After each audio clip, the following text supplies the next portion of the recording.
Welcome, everybody, to the House 6 Movie Podcast, our podcast about movies.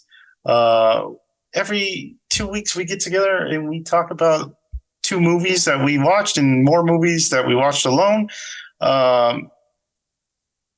Let's meet the crew, shall we? And Alex, I have some important information for you that you would probably like to know. Shoot. This is the 25th anniversary of Titanic. So if you would like to change your movie resolution, you can do that. And you can go see Titanic at the theater. In 4K. Isn't it coming out like Valentine's Day or something? You can take a date, Alex. That is a tone-deaf release if it is. Or it's like the best joke ever. It's a love story. I could take a date.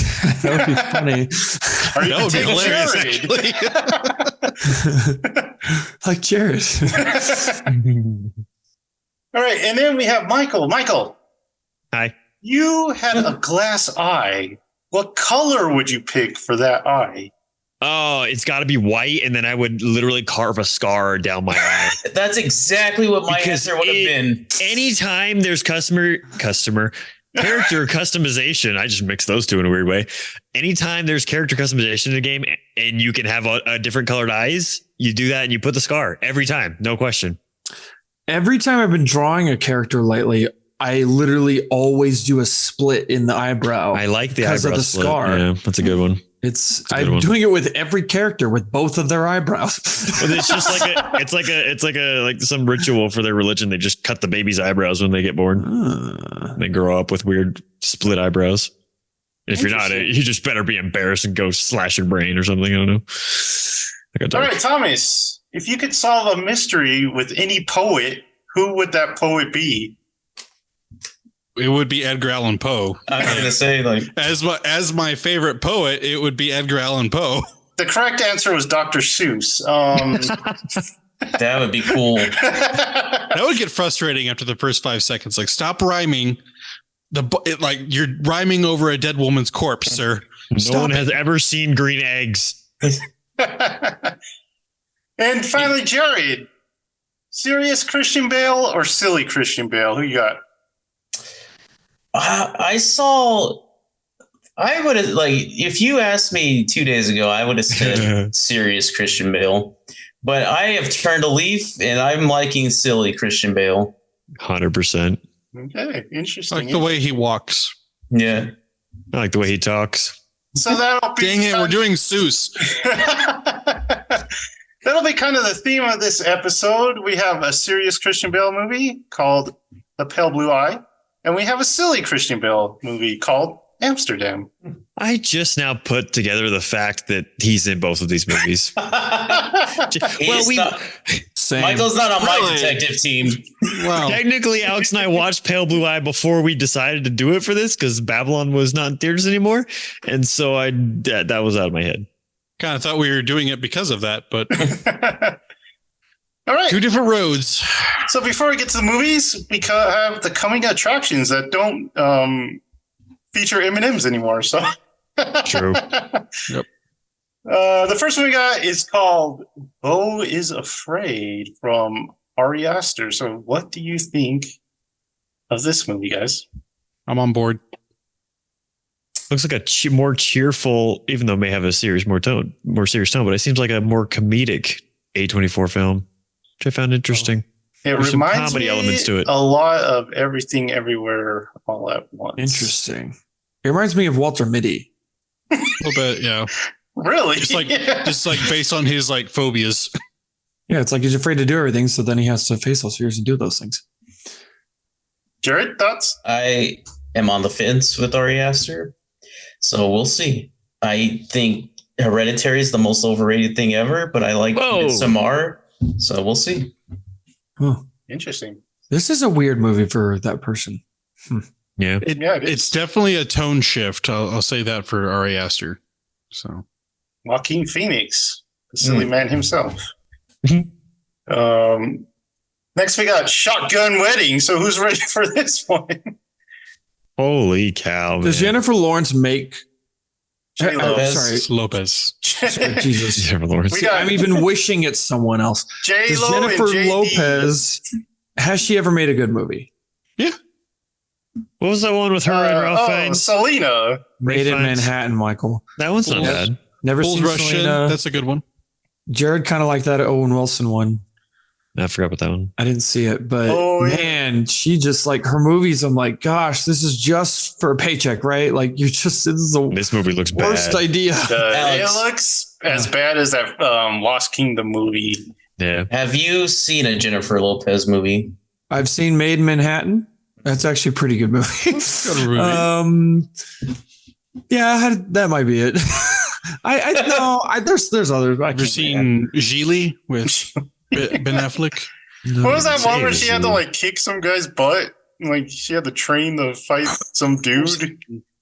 That one's all right. Like I remember kind of enjoying. She's the one in that movie with Richard Gere, and he wants to like learn the dance. Yeah. Yeah. Oh That's yeah. a great Shall We movie. Dance? Shall We Dance? That's a good movie. It's not as good as the original, but it's a good movie. Put that on your list, Alex. Okay. What's it called? Chicken Dance? Shall We Dance?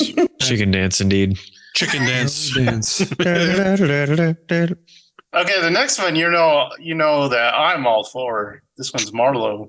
Yeah. Did you write this and or direct it? I'm not telling. Well, like as soon as it like came on, I was like, "This is a freaking Joseph movie." Did he write this movie? Oh, good lord! Man, I've I'm got all for one- this. Word for you of this movie. Floop. Floop is back. Finally. Where has he been? Alan Cheers. Cumming. As I saw He's- him, I was like, heck yes. He does like He's been indie stuff now. But Doesn't yeah, he Mm. Alex, he read Dracula. Read it? He Yeah. wrote it? I haven't Read read it. I was gonna say, I heard wrote it. Yeah, I know. It's like, what? The Audible one with Tim Curry. He was Mhm. I don't. Renfield. As I I've was, only listened to. We the want to see his Audible one floopish where face, Thomas. it's we not want to like a see cast.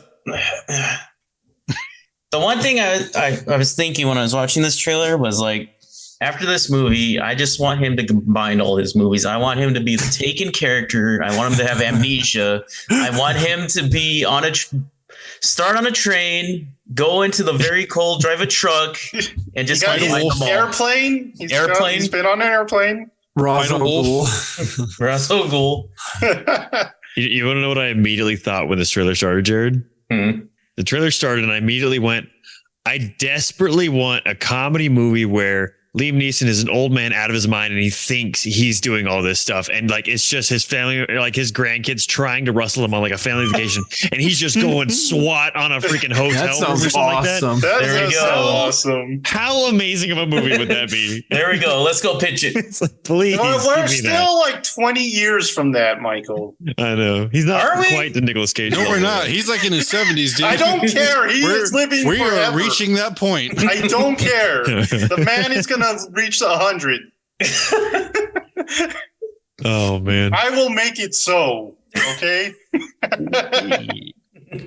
Okay. Next movie we have is the very forgettable. I can't even remember what it was about. Sharper. Oh, at the Apple TV. Hmm. This looks kind of terrible, to be honest. This Okay. looks. Go ahead.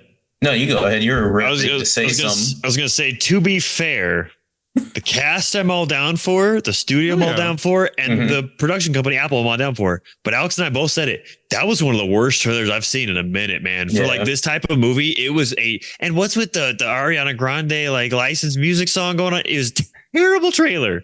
Terrible. It reminded me of a Lifetime movie. So Yeah, I was like, yeah. I'm not really in for this one. But like you were saying, the casting. They John gotta retrailer this. Lithgow wearing a toupee kind of threw me off. I was like, why? You're older. Just accept it. You look good. Stop. I like For some him reason. when he's a bad guy for some I reason. love it when Yeah. he's a bad guy. Cliffhanger, that is genius. Like, he's so good in Hanging that. from a cliff. Dexter. That's why they call him Cliffhanger. Was he in Dexter? Yep. Am I confusing the actors? No, he played Okay. a bad guy there too, and he was Season great 4. in that. Season 4, he was pretty good.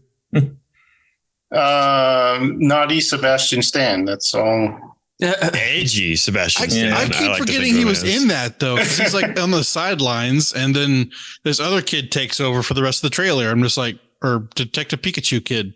Yeah, I like that guy. I don't know why, but I like that guy. it confused me because he's like No, he is my not, isn't son, and I couldn't figure out who was the son, and he's acting like Sebastian Stan's a little kid, but he's like a grown man. And he? Like you've got to steal a lot. It's like, really? I thought just the bare minimum. I take what I need. I don't take any more. I know. Federal prison is nice, Sebastian. That is true.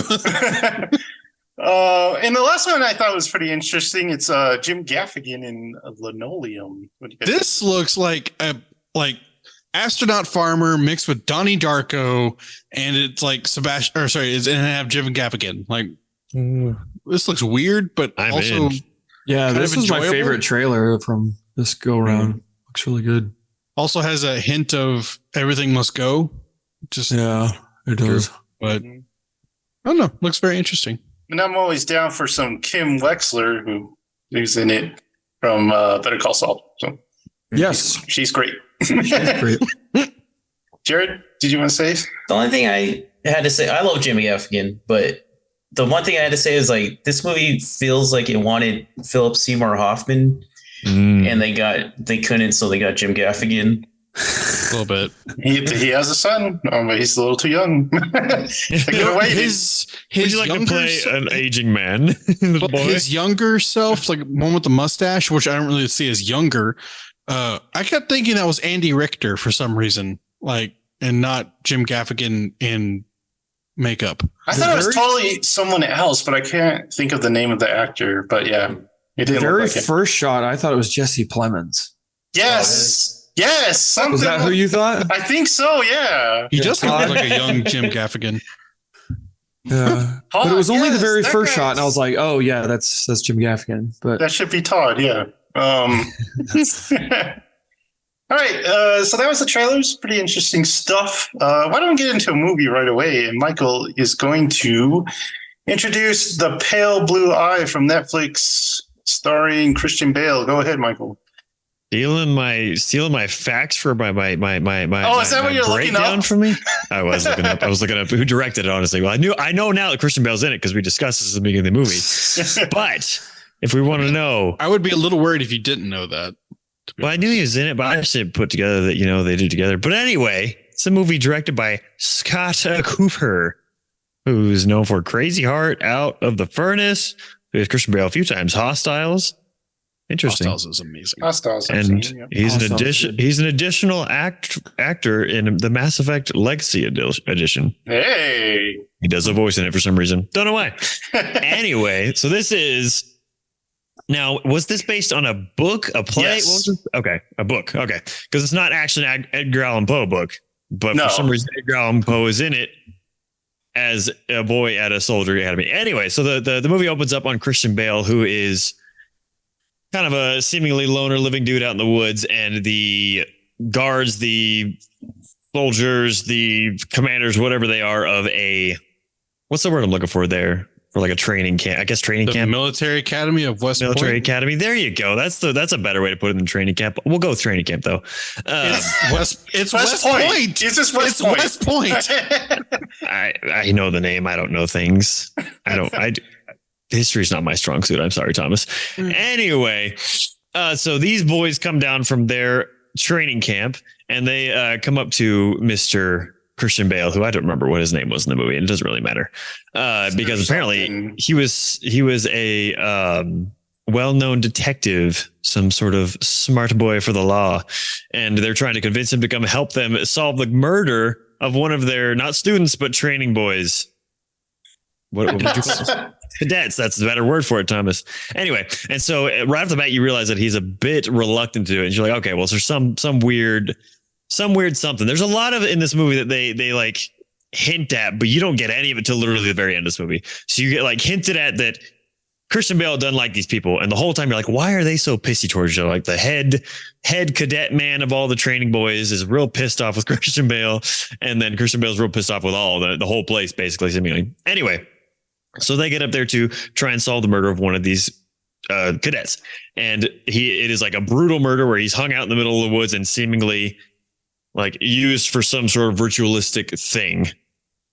So anyway, so the movie basically progresses, and Christian Bale is going around interviewing everyone. It has, help me out with his name, Alex, Dudley Dursley from Harry Potter, who's turning out to be an amazing actor. Harry Melling. Yeah. Melling. Anyway, so he plays Edgar Allan Poe, who is seemingly at first the first guy you would point at and be like, hey, that guy's a murderer, because he's like very into it and finding it poetic and crazy. But anyway, so he kind of, I guess, almost takes him under his wing. He uses him as a confidant in a sense to try and get inside information to solving this murder. Anyway, so they progress to the thing, and it follows up that a few more, or another kid gets murdered in the same kind of brutal fashion. And it's just kind of like leading into the fact where they're like, hey, you're not doing your job. We brought you here to do this one thing. And then I think they were saying they were going to leave him alone. I can't remember. It's been a minute since I watched it, but the whole thing kind of progresses to the point where the lead of the, what did Tom's call it? Military academy thing, training academy. West Point. West Point. Just call it West Point, man. That's what it's West known Point, as. man. I don't know. Anyway, Christian Bale kind of gets close to his family. He finds out that their daughter, who was okay, I don't remember this part because I said it's been a minute. Who was the daughter? The daughter was getting friendly with Edgar Allan Poe. That's what it was. And you realize that she's ill with something and like fits and shakes and falls over with seizures and weird stuff like that. So you can tell there's something a little off with his family. And so, okay, help me out with this point. Good Lord, I thought I had this better than I did, but it has been a minute since I watched it. Where does it lead up to the point where Christian Bale finds out that it's them? Because that's really all the movie is, just a bunch of like trying to figure out junk, but nothing really happens until the end. Kind of because right after the dinner is kind of where he starts to suspect. Yeah, but they're having the dinner and they're suspecting, but then he goes back for some reason to the old guy. Oh, okay, yeah. There's a priest or something like that the guy has a painting in his like his study of this basically, I think they called him a witch hunter. He was kind of a heretic. Yeah. From the church. And he notices that painting. He's like, hey, you got that painting. Oh, because he had the symbol, and the symbol wasn't on the book of the kid of the. Oh, he had the book too, didn't he? He had the book, and then he also was at the barn later that the investigation, or earlier in the investigation. Yeah. And he put that 2 and 2 together because they were talking about, the blood and stuff. And then like, where is this? Like, oh yeah, you've been there. And yeah, so that's basically, he comes to find out that the whole family is basically, or not the whole family, but the mother and the daughter and the son are behind basically doing these ritualistic sacrifices of taking people and bleeding them and using whatever the heck they have to use for these sacrifices to help their daughter like live longer. Because she was supposed to die a long time ago, supposed to be completely terminally ill and going bye-bye, but she's been slowly getting better. And the dad's like, what the heck's going on or whatever. So Christian Bale goes and confronts him in the basement while they're trying to kill Edgar Allan Poe, sweet boy who's just he's just trying to get a pretty girl, and they just end up stabbing him. It's terrible. And so they have that whole confrontation. The boy and the mom all died. Does the daughter die down there too? I think she dies down there too, right? They all die. Yeah. Everyone dies. The mom doesn't. The mom doesn't. Mom doesn't. She gets out. The mom gets out. Okay. He drags her out. Yeah. True. And so it comes to the point where you think, okay, that's where this movie ends, and it's leaving all these super questions up in the air. You're like, what the heck is going on? And then Edgar Allan Poe finds something. Does anyone remember what it was that led him? It was the note that was clutched in the murdered cadet's hand. The murdered cadet, the first murdered cadet, because they brought Christian Bale in to do an autopsy when everyone was like, oh, just let it go, whatever. Anyway, he finds a note that ends up leading back to the point where the whole story started from why Christian Bale had beef with these people was because his daughter had been raped by 3 of the upper standing dudes, including the main guy's kid. And they had all raped her and beat her under a bridge or whatever. And so Christian Bale was actually the one who was killing these people. And then the daughter and the son of the mother of the sick daughter and the son used the murdered kid to do the ritual. And that's how Christian Bale got wrapped into this whole thing. Cause like which I thought was so cool. Cause he comes in and he's like, oh, I know exactly what scene I'm coming on because I did this. Like I hung the kid, I beat him, whatever. And he comes in, it's like, oh no, this kid's like stabbed, his heart's taken, whatever. What the heck? Like he has to investigate things while also trying to lead the trail off of it being him that's killing these people. So he takes advantage of situation because he's like, you're not a murderer. Like Edgar Allan Poe says at one point, like they weren't murderers. They were just taking advantage of these situations, whatever. And I thought that was such a cool mixture of it and bringing that kind of aspect into it. But anyway, so the movie kind of reveals all this at the very end to where it was Christian Bale killing everyone while at the same time investigating the people who were doing the ritualistic things on it. And I don't know. I thought it was such a interesting, and it's that kind of ending where it comes in the point where Edgar Allan Poe is like, I don't know what to do with this situation. I thought that was such a cool ending point to this, where he's like, I can't turn you in because what was done to you is wrong, but what you did was wrong. And wasn't there was one more thing, man, I shouldn't have done this. I don't remember this movie at all. what was, there was like one more thing at the very end, like one more secret that was revealed. And I can't remember what it was. Anyone who watched it more recently, remember? Well, it was revealed that the daughter killed herself. Yeah, I remember that. Maybe that's all I'm thinking of. There is that one. Oh, because he said she left, didn't she? Yeah. Yeah, that's what it was. Yeah. Ran Anyway, off with somebody. so that's my poorly recapped version of Pale Blue Eye. And then I talked about this a couple podcasts ago because we watched it without realizing we were going to do it. So like, and that's all I kept saying the whole time was like, it's a movie that like the ending is the payoff. Like the movie's kind of slow. I love the style of it. I love the visuals. Like it's shot really, really well. The character, I say all the characters. The main characters are really great. The actors of all the boys are just kind of really lame and bad and just cheesy. But yeah, all the main actors I thought did a really great job. And just the I don't know. Sometimes I'm kind of just got by that really what I'm going, how do I want to put that? Just that kind of like mystery ending. It's that big payoff. I'm like, oh man, I didn't see that coming at all. Cause I was like, it kept bothering me. I was like, what is going on there? I know there's something missing. We can't end here. There's no way. And it was just something I didn't see coming in the slightest. And I was like, what is going on? And so I don't know. I found it a very satisfying ending, especially because I had no idea what was going on, but I don't know. I thought it was really good, and I'll just pass it on to someone who didn't watch it, like Alex Diggs. I can't remember if you talked about it. Oh, we're gonna go to Jared. Yay! I really enjoyed this movie. I don't know if this is well known to anyone except maybe Joseph, but I'm a huge Edgar Allan Poe fan. I've read I went to the library one time, read all his stuff, and I was like, man, that is a dude right there. Anyway. This movie, I enjoyed this movie, and it was like, I don't know if you guys remember me talking about Glass Onion and how stupid and how I shouldn't go into it, like thinking it's case closed. This was so much smarter than Glass Onion that I was just like, thank you, something to kind of get the gears going. And I can't claim this because I didn't text anyone before, but I kind of called the whole Christian Bale thing in the beginning. They mentioned like some part in there that like they made a lot of like references to how like, oh, this could have been done by a woman. She's too weak. And I was like, they're trying to get you off the thing, or they're trying to make you think, oh, it can't be a woman, but then you would be like, oh, it probably was the woman. And I was like, yeah, they're doing that. And then there was something else. I can't remember. It's been a while since I saw it, but there's something about like, there's something about Christian Bale and him being like very kind of doesn't want to talk about his daughter, that I was like, he's done something bad. So, but like I said, I can't prove that like, cause I didn't text you guys, but I like to think I got it. We'll believe fast. I got it, so I'll believe you. Okay. All right. Well, okay then. I didn't get it. Well, I enjoyed it. Next time there's a mystery, we'll have to have a contest. But then I won't get it, and I'll be sad. That's why I do it. I'm like, oh, I'm probably wrong. I'm probably way off. I know. They're gonna make fun of me. And then, but no, I really enjoyed this movie. I thought like you guys were saying, the main actors did a great job.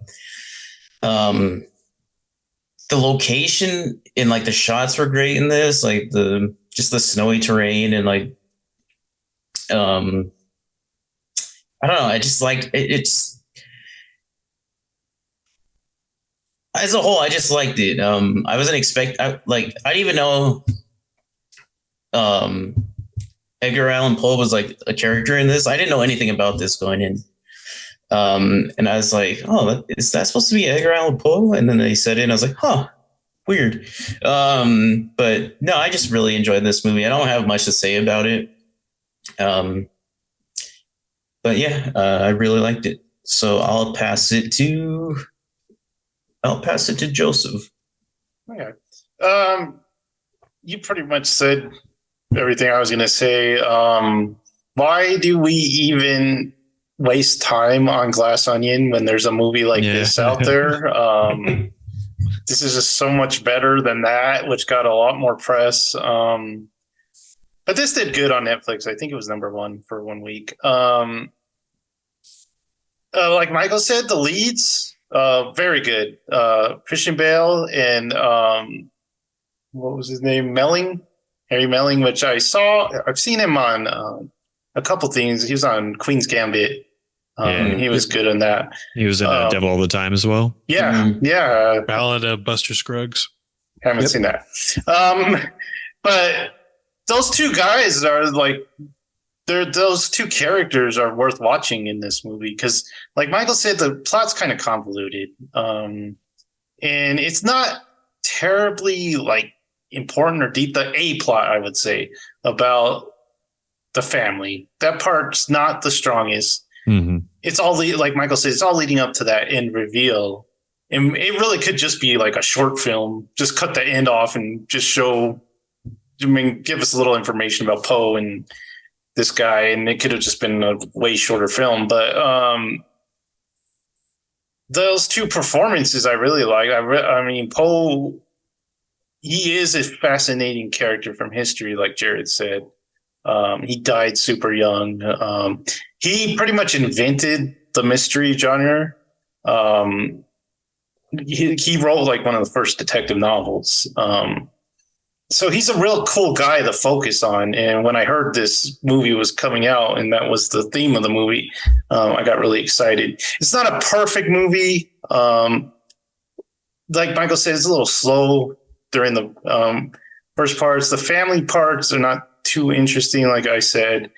The place where I suspected Christian Bale as the killer is there's this scene where he's having Poe go over the writing sample of the note the person found.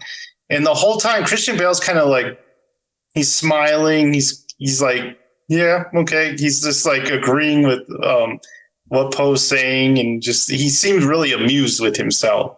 And that's where I suspected that something was kind of going on with his character. But yeah, I watched this movie for the performances. Because I think you'll see this Melling guy in a lot of stuff after this. And then Christian Bale is always fun to watch. I don't know if there's ever been a performance where I haven't liked him. We'll talk about Amsterdam in a little bit. Oh, and what a huge surprise to me, like, I don't know for you guys, but for me, the Robert Duvall showing up in this movie. Dang it, I had that in my notes. Oh, okay, sorry. Yeah, you can go ahead, Thomas. Yeah. That's all I have to say. Well, okay. One, I think this is like Robert Duvall's first acting job in like, I want to say like 10 years, something like that. I always see him on random stuff. Well, like the last thing I think he was in like a major picture was The Road with Viggo Mortensen. Yeah, he definitely does smaller stuff. But yeah, I love this movie. I'm a massive fan of Poe. And as a poet, I think I'm the only one to qualified to actually describe this movie as according to Poe, because only a poet could imagine this. I did like, what's his face? Who's the guy that plays him? I keep forgetting his name. I think everybody forgets his name. Harry Melling. Harry Melling. I think he did a great job as Poe. Christian Bale was very, very entertaining to watch. I did like that they said it in his in Poe's Academy days, because Poe did go to West Point for a very brief time. He hated it. He hated it apparently because he was actually in the U.S. Army beforehand. He's like, oh, this is a bunch of bullcrap, and just kind of like flunked out on purpose. You kind of get that, like Poe's like a little smarter than everybody else there, because he's kind of dealing with the real world, and people are all dealing with, you know, the inner politics of being a, you know, a person of high society. I kind of like that. I did like that scene when he was like, "Yeah, I threatened him because you don't know what I've been through, and like the bullying I've taken." Yeah. I was a little like not concerned. That's the wrong word. Confused on when Christian Bale's character asked him about his mother. That came out of nowhere. I wasn't quite sure what that was about.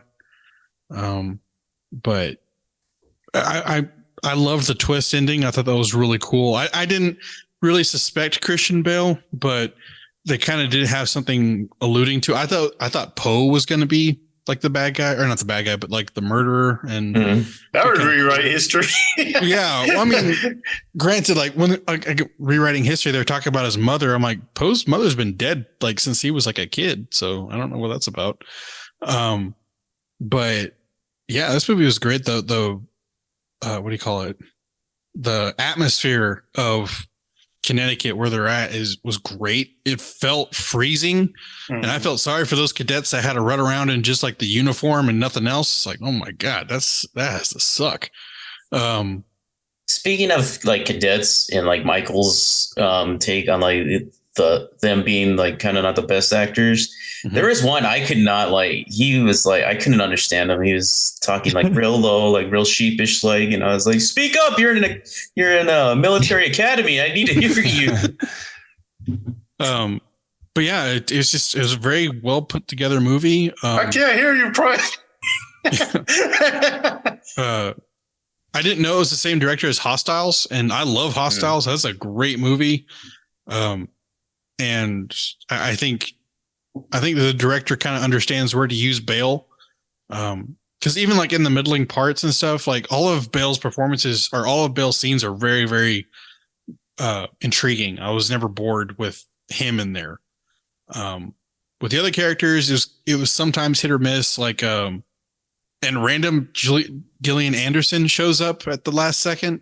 I don't understand that, but anyway. But I think Joseph said like the A plot really wasn't the one that hit the hardest. The B plot was the one that you're like, wow, that really kind of gets you, especially at the end where he like just accept his daughter's death and lets it go. That was pretty significant. So, yeah, I did like the end where he tells him like, "I wish you would have been the one that met my daughter like under the bridge, and we could have been a family." So that was pretty cool.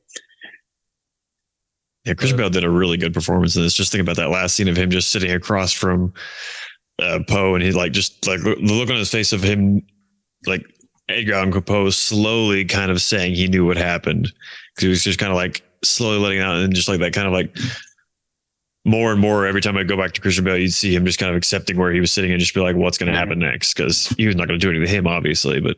Yeah, and you could tell that in his performance that it was like hurtful to Poe, because he really looked up to the guy, and he really thought he was his friend, and he basically had to turn him in for murder. But yeah, that was a good scene. But also like the chemistry between the two actors was great. Like I totally believe that they broed it out. Like, yeah, this is awesome. Yeah. So yeah, that's about all I got for this one. Alex, take us out. I am not familiar with Edgar Allan Poe's writings. I've never read. The only Poe I'm familiar with is Mr. Popo, an equally quality poet. And that's my joke for that.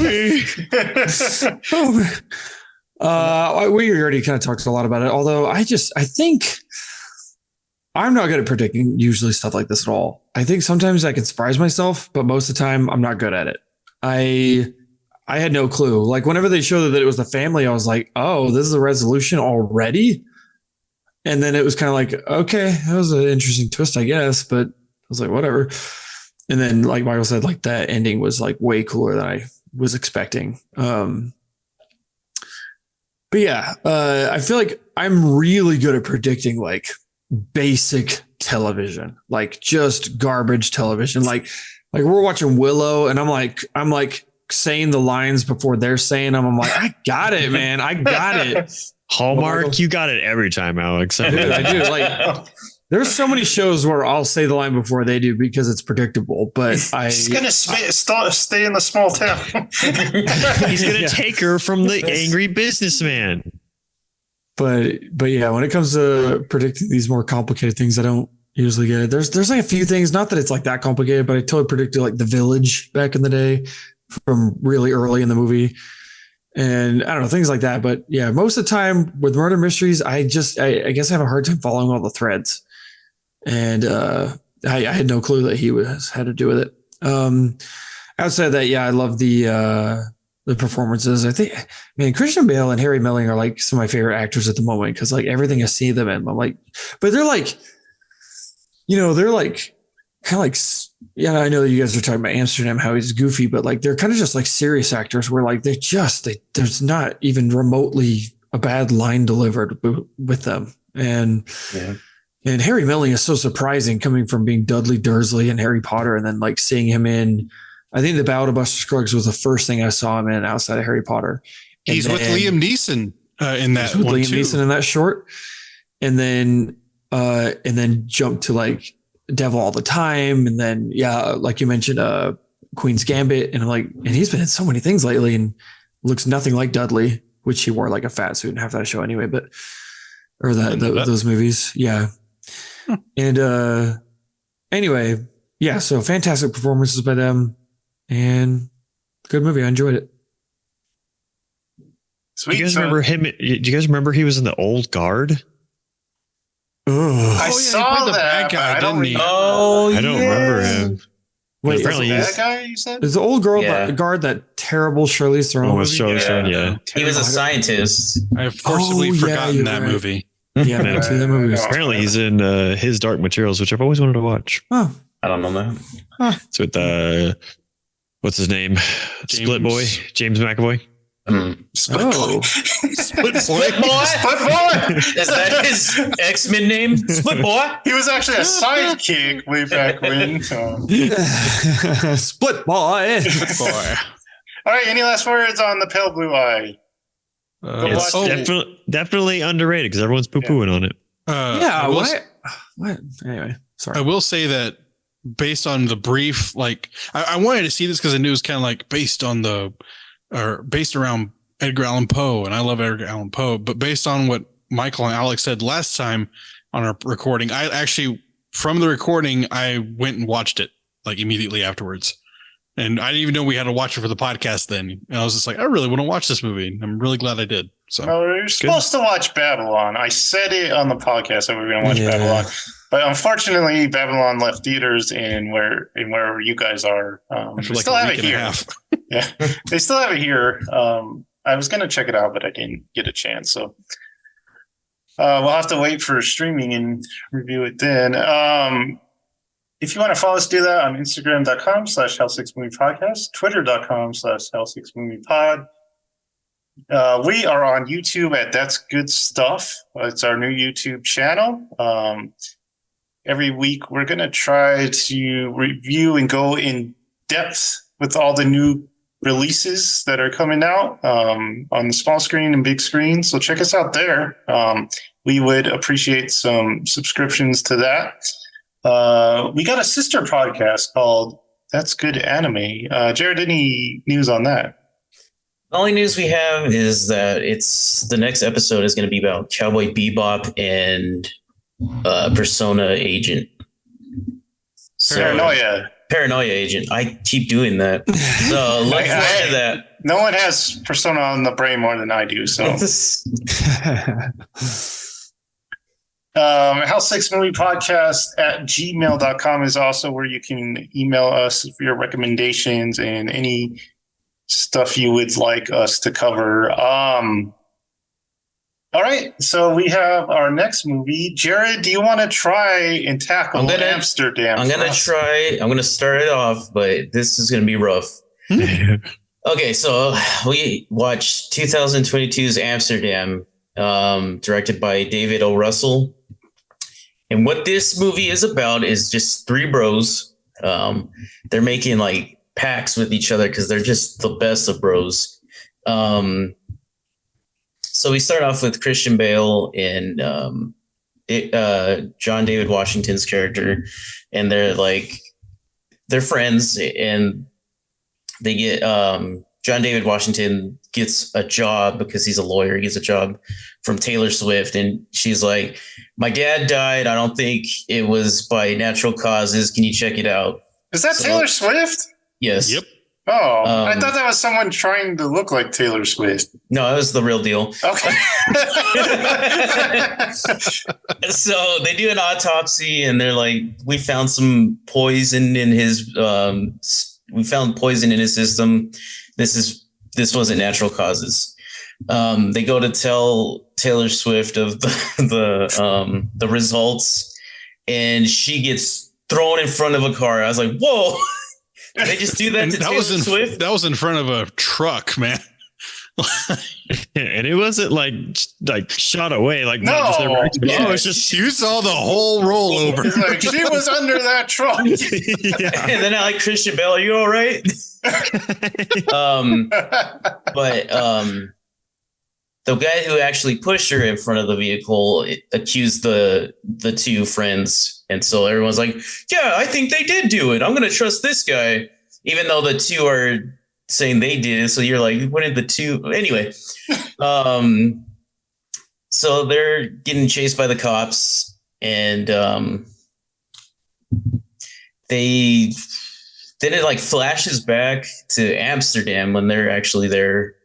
They meet their third bro, Margot Robbie, and they're like, "Dude, let's bro it up here in Amsterdam."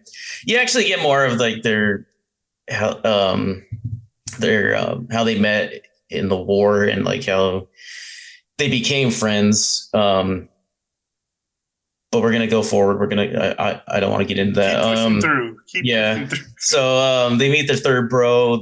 You get like time with them in Amsterdam of like them just building this bond, and then Christian Bale's like, "I gotta go. I got a wife," and they're like, "Please don't go." And he's like, "I gotta go. I love her." And they're like, "No, she sucks." Anyway, he goes. When he goes back, he gets like thrown in jail, and his bro John David Washington is just like, "We got to get him out. He's my bro." And she's like, "If we do this, things are gonna go bad." And he's like, "It's our bro. We got to get him out." And so they do, and everyone goes back to New York. We flash forward again, and they're still getting chased by the cops, and they're trying to clear their name. And Christian Bale's friends with the detective, so he's like, "Hey, give us some time, and we'll give you some evidence, and we'll clear our names."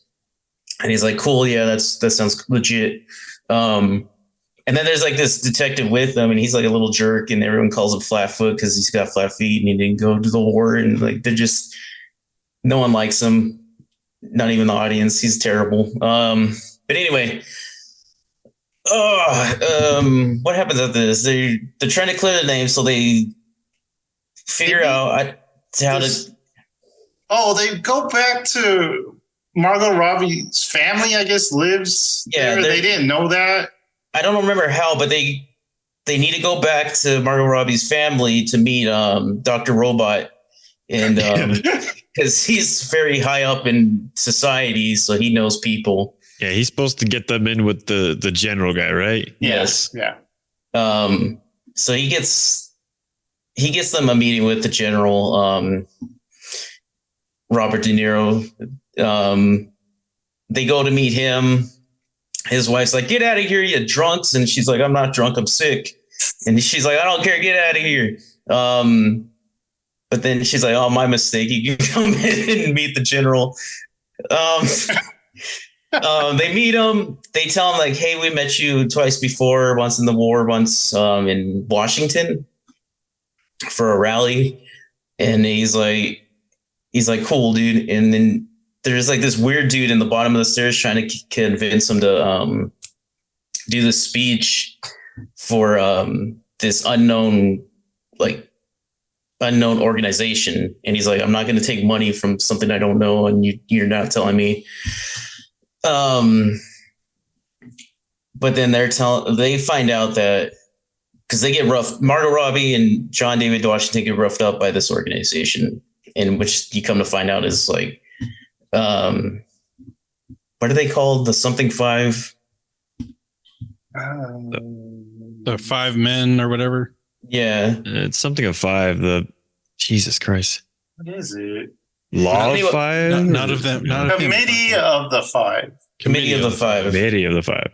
They learn about this organization and how they're trying to get Robert De Niro to speak for like the veterans, so they follow him so he can become America's dictator. Because they're like, it's worked awesome for other countries and whatever, so we want to do it. I.e. Germany and Italy. Oh yeah. Yes. So they tell him what's going on, Robert De Niro, and he's like, well, just play along so we can like flush them out.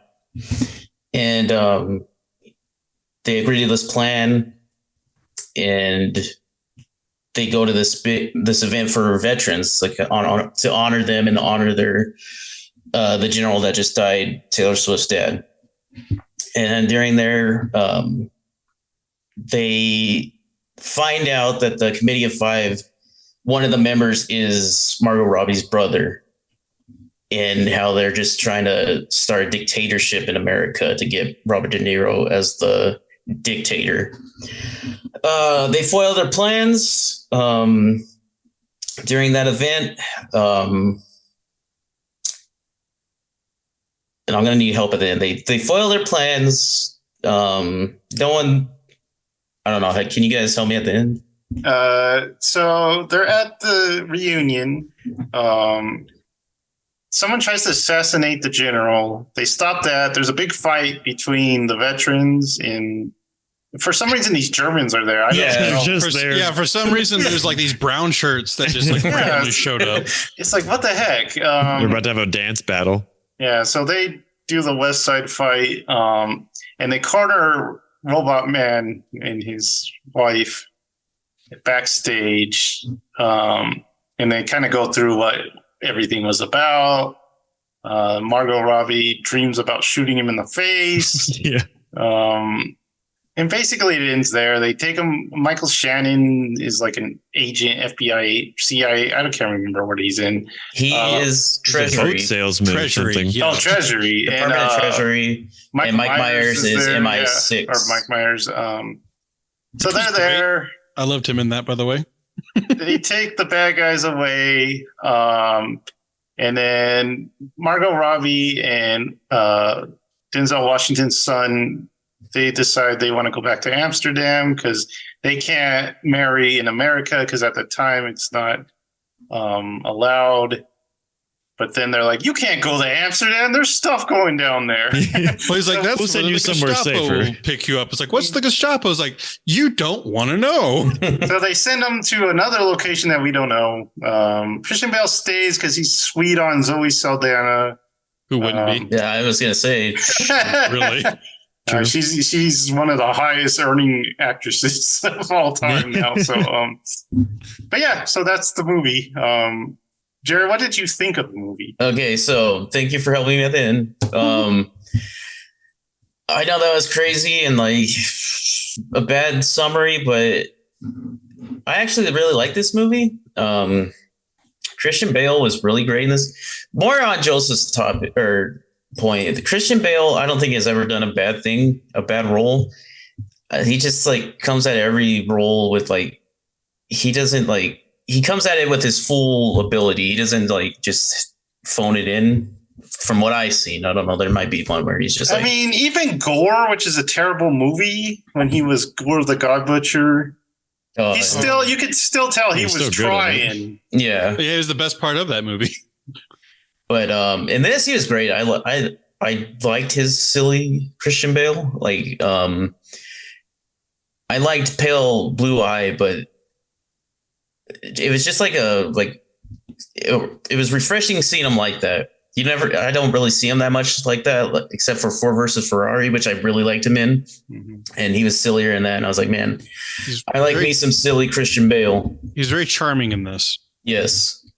And then I even like John David Washington. I know I've only seen him in like Tenet in this, but I liked his performance. It was weird seeing him without a beard in those like flashback scenes. I was like, looks weird without a beard, but I really liked him. Looks a lot like his dad without the beard.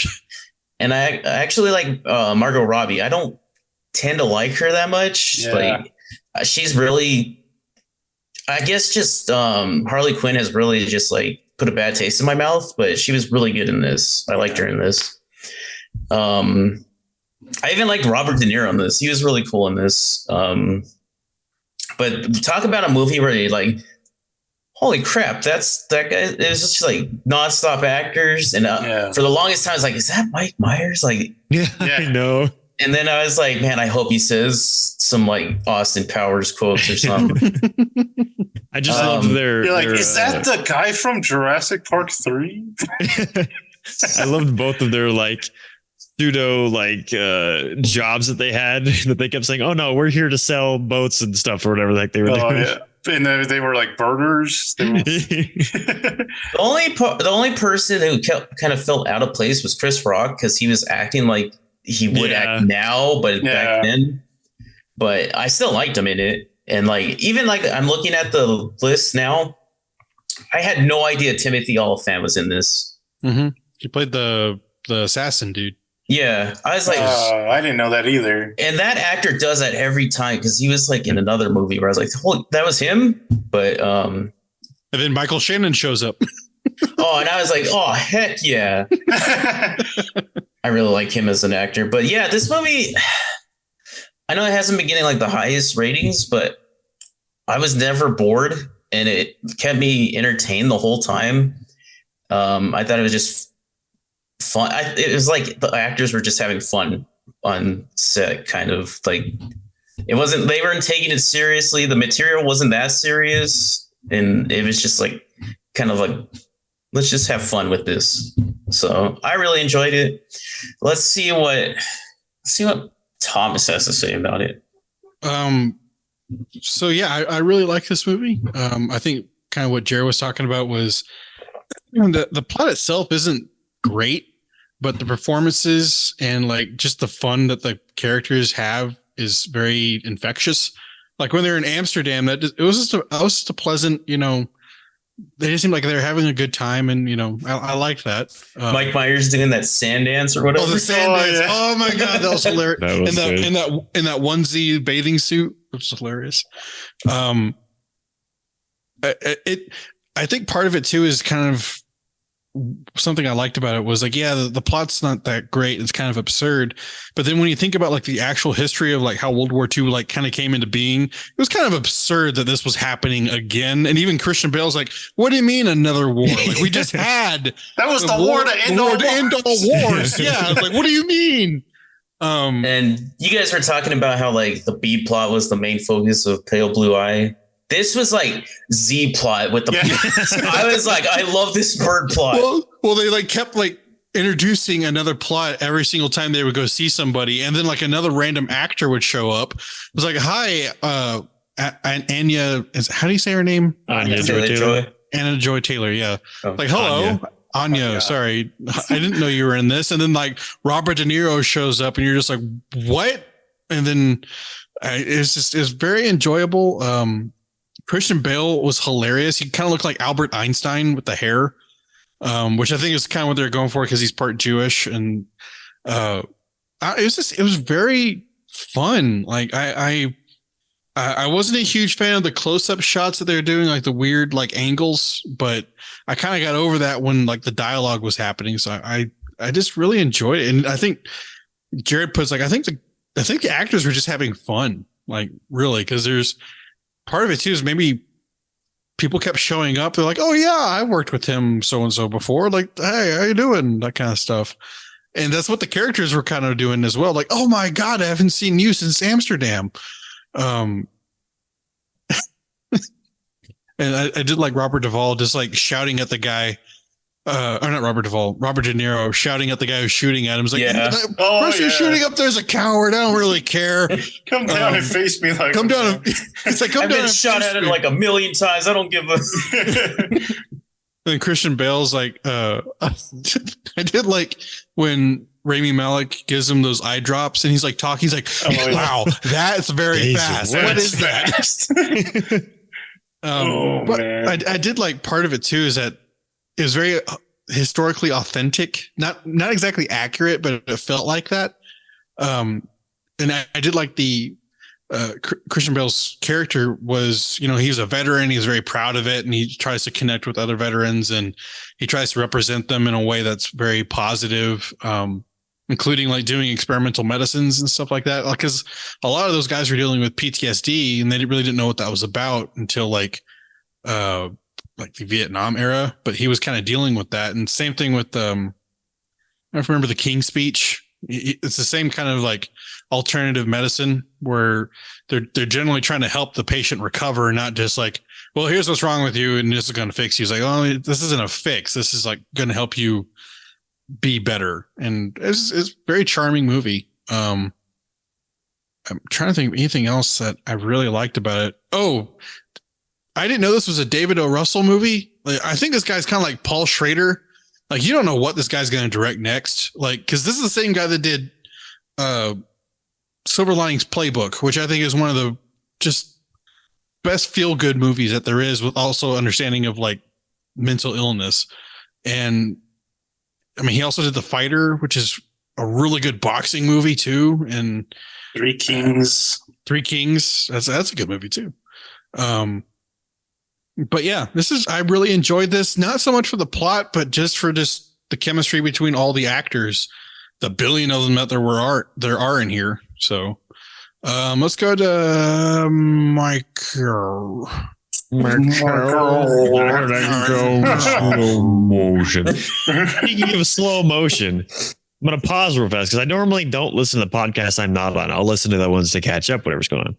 I don't know how you guys get away with it, and I need to slow down because I talk like I'm in like 200th gear, man. I was like, holy crap. Why doesn't anyone say anything? I can't hear a thing I'm saying because I'm moving so fast. I just think you're excited and want to say something. You're in a groove and we're afraid to take you out of it. I have got to slow down. I was listening I listened to it today. I listened to the Last of Us one and I'm already starting to speed back up again. I'm like, it also depends on the subject matter.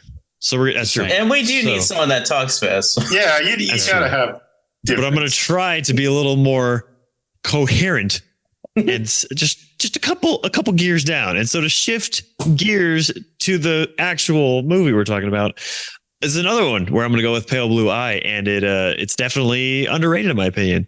Like, honestly, the plot of this movie is a mess. Like it feels like a car that is it's going backwards and forwards, It's just like over like Taylor Swift. I was going to dang it. It's like Taylor Swift body's here and the car's like, I actually laughed when that happened though. I'm not going to lie. Everyone did. It was hilarious. What the heck, man? And I feel like that's really just the strength of this movie is the laughter of it and the enjoyment you get out of the characters. Like, you guys were like, you can't underplay how great of a job Christian Bale does this. And I was thinking through this, like, man, I can't think of like when he dives into a character, like I lose him in it. Like watching him in this, you lose him in it. And like The Fighter, which I totally forgot that guy directed it because I remember looking up while I was watching it. The Fighter, you totally lose him in it. And then Ford versus Ferrari, it's like it's just a different person. They all look alike. And it's like, same with this though. Like, he adopts this character so well and he's so endearing, especially like freaking scene where she's pulling metal out to make art and they're just kind of talking to her. Just that whole like buildup of scenarios of them growing this weird friendship is so endearing. I will say, Denzel Washington's son still hasn't hit it for me. I feel like he's reading cards in the background with his lines on them. Mm-hmm. I don't know if it's just like his inflection or there's something in his eyes. I don't know. I don't feel like he's ever there. I feel like he's just like he does sound like he's bored all the time. Yeah, and it kills. But unlike you, I do like Margot Robbie a lot. But like really, like this performance, I've just because normally I guess she just plays like a character, like she plays like Harley Quinn, which is a character. In this, I was interested in her character, like her kind of just like where, because you can always tell like there's something weird about her when you meet her and she's a little too upfront, a little too bubbly and vivacious and everything. You're like, something's a little off about you, but it's very enjoyable and you get to learn more about it. Like, okay, it's like you're from a rich family, but you're just exploring and trying to be free and separate yourself from that. then the whole mystery of like her trying to figure out why she was feeling so weird and where this illness was coming from.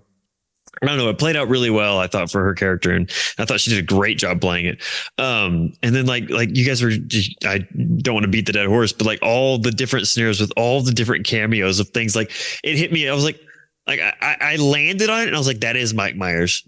I believe that's Mike Myers. And then I questioned it later, and then I came back to like, that is Mike Myers. Yes. I final answer. It's Mike Myers. And I don't know. Everyone that popped in this movie I found so charming and delightful. And even though weird, wacky, absurd plot gave me like sprinklings of a Wes Anderson, like Grand Budapest or something, with how kind of these strange, absurd situations are happening. And I felt myself getting excited with the buildup of them trying to bamboozle these 5 important companies, or whatever you call it. And with Robert De Niro, like talking about how, oh yeah, we'll stick with this plan and we got it. And then it's like Jared said when he's getting shot at, or whoever said it, and he's just like, that man is a coward. He's just standing there. You're like, what kind of absurd nature is this? And they start screaming.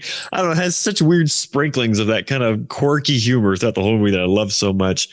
I mean, I guess I don't have too much more to say this, but like, yeah, just I feel like going into this movie, you just have to go in just to enjoy the characters and really just kind of let the movie take you along for the wacky, completely back and forth, no direction plot that it has. And you put it well with his, like, that guy's partner, who is such a bad character, but I loved every time he's on screen, because like he's just like, everyone's poking fun at this guy, and he's like, oh man, I thought I was at the cool kids now. I'm like, you didn't go to work, shut up and get out.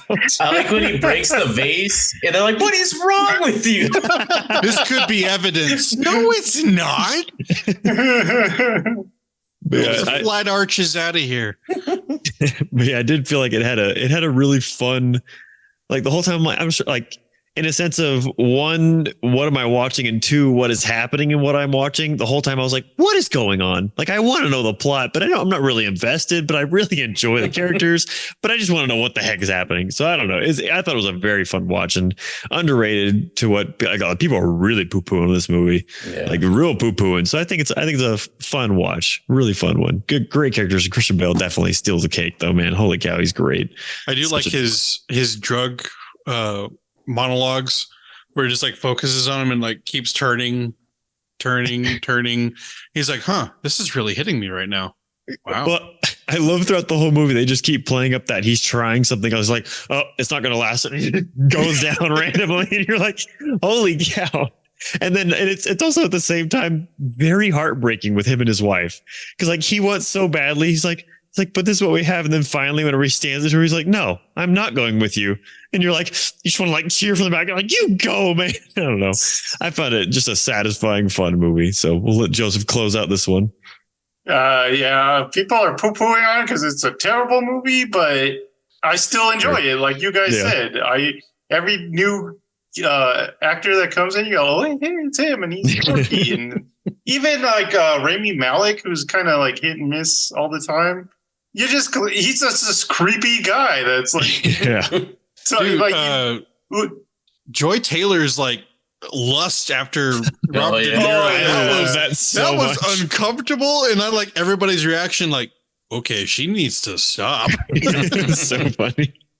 So this is based on a true story, but like even trying to read that true story is very convoluted and like it's stupid and stuff. So I don't know, maybe they're going for that. This feels it's chaotic feeling the whole time.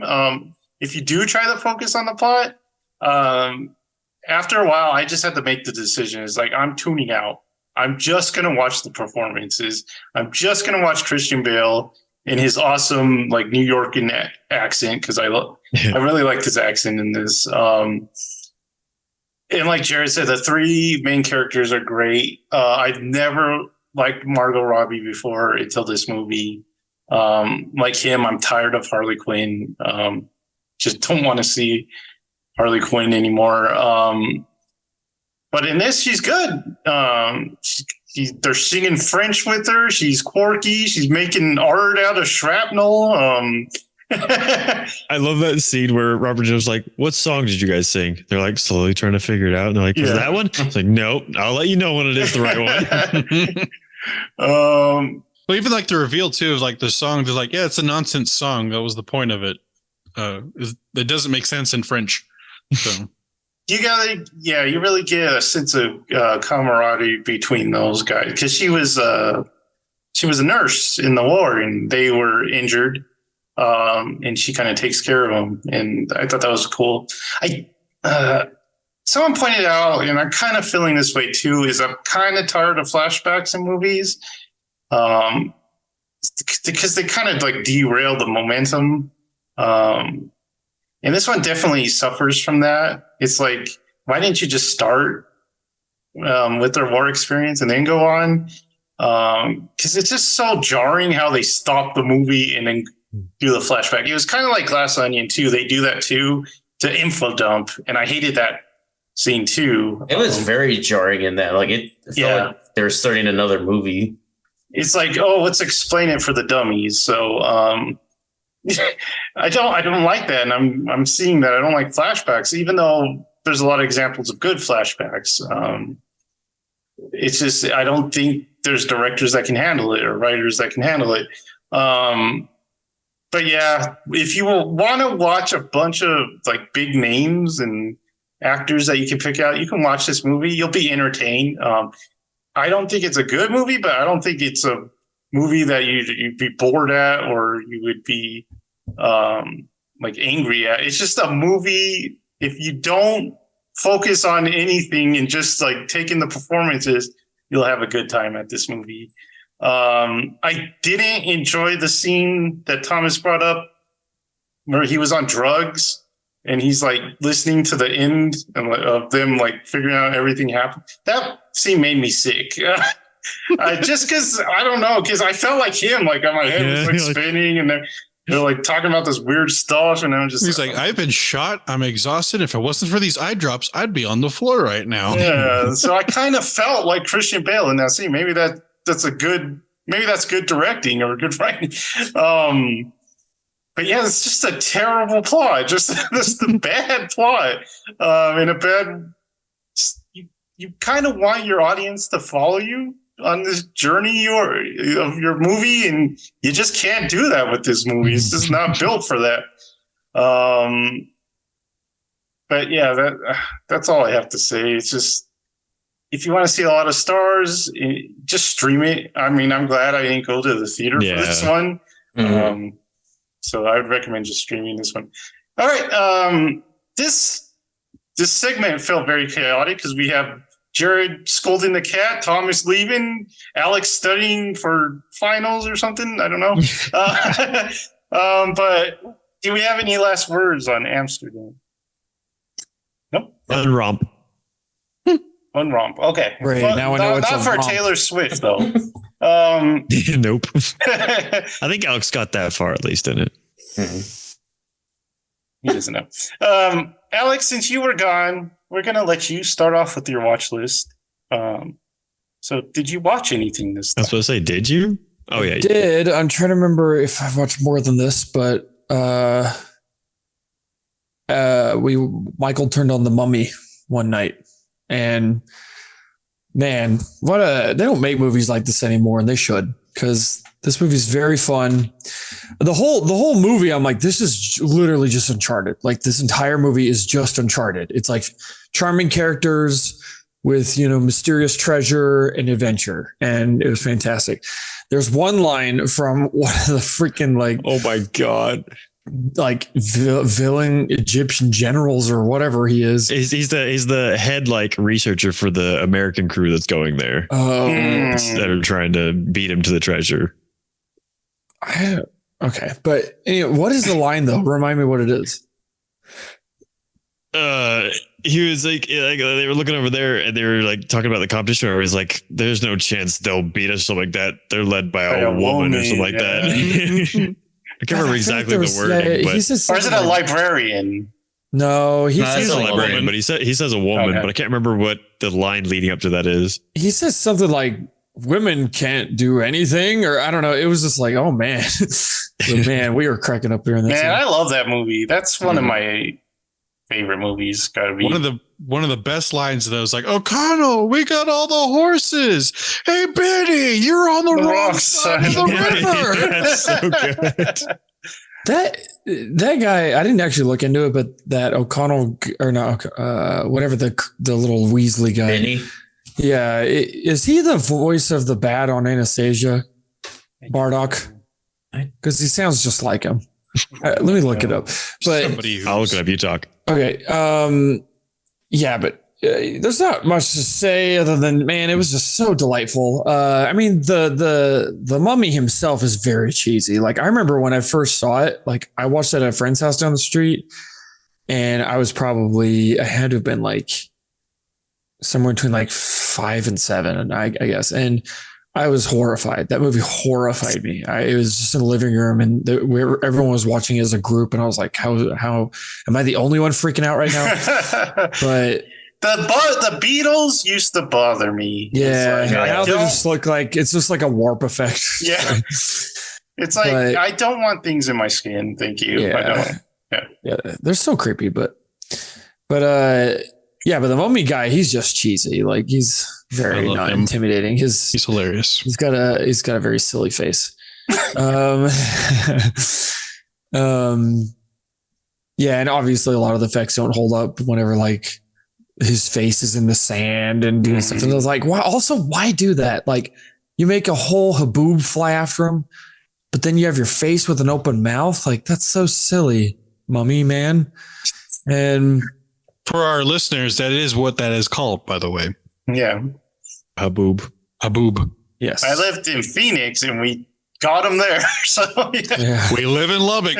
We get them here too. The one of the last things I was going to say is that Rachel Weisz, right? Yes. Mm-hmm. Yeah, she just gets more attractive with age. She looks like she's like 17 in this movie. And yeah, super and she looks like, in my opinion, a lot hotter in that movie. Michael watched like The Lobster, where she's a lot older. I'm like, man, she's a very attractive woman. And then of course, I remember when she came Fraser, back for the second Mummy, like, whoa. Yeah. It does not look like a librarian anymore. That sounds familiar. It's been a long time. Yeah, and Brendan Fraser, man, he makes lines that should be cheesy good. Mm-hmm. Like whenever he screams back at the mummy, I'm like, that should be annoying, but it's funny. Because the mummy's all like, "Rah," and he's like, "Rah!" Yeah. I do like it's like, so what's the plan, gents? It's like, kill the bad guy, save the girl, save the world. Cool, I'm in. Yeah, and like I think these movies would be better without like them trying to make the mummy like this super hyper creepy, like intimidating person. I don't know why. I feel like if it was just more focused on adventure, but maybe that would be too much.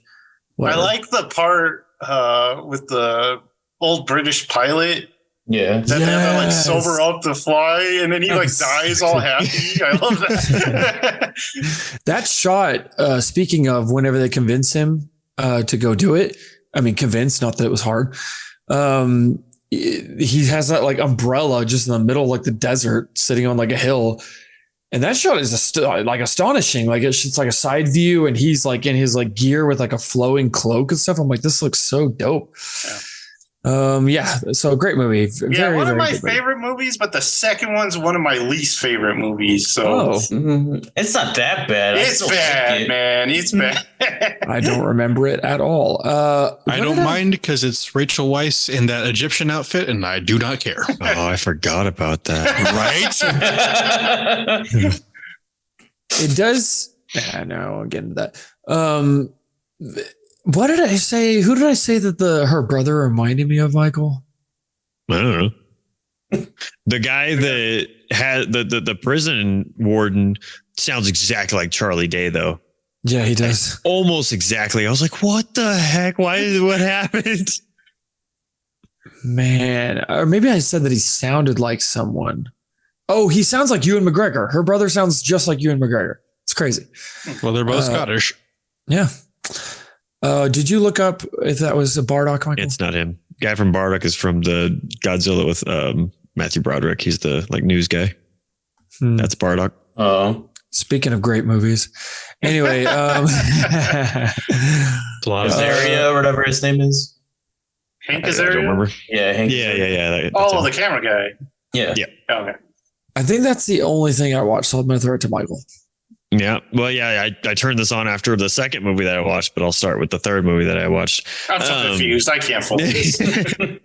I would like Alex take everything back because this is basically a perfect movie. I mean, like I haven't seen this since I was super young, and I don't think I've enjoyed a movie going experience apart from the thing I watched right before this, but there's a little different enjoyment of a movie experience. But like this is an amazing movie. Like the adventure is perfect, the characters are perfect, the humor. I don't think there's humor that doesn't hit in this movie. All of it hits, and I'm like, still all of it hits. Mhm. The visuals. Like there are some that are dated, but there's some that I'm like, that looks pretty freaking good for being 20 plus years old. Like there's no right. It has to be that good. And I disagree. I think I love the mummy guy. I love his villainousness. He's just enjoying it, man. And there's So something cheesy. about that regeneration process that I always find very satisfying. Because you're like, complete the circle, become whole. He looks so cool, and he's got like the whole black on. Yeah. Oh, Like he that looks. black he thing. does. Whenever he's sitting in front of the guy who he takes his eyes and tongue, and Benny leads him in there, and he's sitting there with the mask on, and he's like, "Well, I can't do the voice of Benny. I wish I could." But he's like, they're like having tea, whatever, and then he takes it off, and the I remember, it was like bringing back fears of me as a kid watching this, and be like, "Oh my god!" Like when the guy starts screaming with no eyes and tongue, like all right, that struck a chord in my memory. But oh my gosh, I enjoyed this movie. Brendan Fraser's so freaking good in this movie. You just want to be him because he's a sexual machine. Everybody in this movie is sexy. Like It's true. I saw memes like, "What's your sexuality?" It's like the cast of The Mummy. Even that bald guy. Especially the bald guy. He's a pretty attractive guy, though. He's kind of the greasy, like the guy that That's they're the chasing warden into guy the that desert. Michael's. Oh, that guy. No, he's sorry. a different guy. He's like O'Connell's friend from the war or something like that. But this and Mask of Zorro, man, the two best action. That's when I really should rewatch too. I haven't seen Pure that in a adventure. long time. Yeah. I love the part. That's on my list. When Benny's like being chased by the zombies and he starts trying all the languages and like the yeah. He's like got, has like, the all of cross his and the different Star of religious David. things. Yeah. It's like, really? He's like language of the slaves or whatever. That was actually really clever and cool. And then Man. when we were watching The Last of Us and they were being chased in Austin, I just look at Jared and I go, emo. Maybe that's one thing that this movie strikes with me because it's like National Treasure mixed with Resident Evil, and it's just a perfect blending of awesomeness. Oh man! Anyway, I was gonna say earlier back on the Brendan Fraser thing, like his like adorableness whenever he's trying to get close to her later on, it was so endearing. I don't know, I didn't remember that at all. I was like, I love it. I love this movie. I love it. Anyway, so I just randomly turned that on, but we'll go back to the first movie that I watched. This was on Jared's recommendation. I watched Bone Tomahawk with I'm gonna get closer and with Mr. Kurt Russell, which I think this might be my favorite performance of his, honestly, because I had never seen like a movie like I enjoy Tombstone, but I find him a little cheesy in Tombstone. And that's some of his other performances. I'm like, okay, yeah. But this dude, like, he was so cool and just like the kind of no care. I'm gonna do it and get it done kind of person. Like, he's the fix it guy. Like, I can fix that. And I don't know. This was pretty. I can't say I enjoyed this movie because it's just like it's an unpleasant movie. Yeah, It's gross. how'd you feel about that cave? That I feel like I had seen that scene somewhere before, just like a clip of it or something. I was like, this looks very familiar. I didn't remember what happened, like them splitting a dude from his crotch to his brain. Yeah, that was Holy brutal, bananas. man. I was like, oh my God. I remember seeing this in theaters and I was like, good Lord, when are they going to stop? Because it's intense. Dish. Then a third one, and then finally the freaking like watermelon split down the center. I don't know. Definitely the most brutal kill I think I've ever seen. It's a bad kill, yeah. And the slop of everything falling really adds a note to it. It's just what makes it worse and like a little bit unbelievable is how long that dude was yelling. Because I feel like I feel like That you'd guy be gone. should've- You'd be yeah. passed out, man. We passed out from the pain. Yeah. Well, not only that, but they also like pinned the tail of the donkey in the side of the back of his throat. It's like, what the heck? Like, I don't know, but this movie, I feel like it's a very interesting movie because it's so much buildup of like, you know, she gets taken in the beginning, and then the guy who should have stuck with, you know, singing Phantom of the Opera, instead he's out in the Western and he wasn't ready for it. Obviously, he broke his leg. He goes off and they go just terribly planned trancing through the freaking wilderness after these people. And it's such an interesting movie because they have the weird scenarios, like when the two Mexican guys try and come up and they're like trying to, you know, get close, like, hey, whatever. And that guy shoots him, and they're like, there's no answers in this movie at all, really, at all. Like, not even the ending is answered. Like, they probably died on the way back. There's no way he made it back with his leg.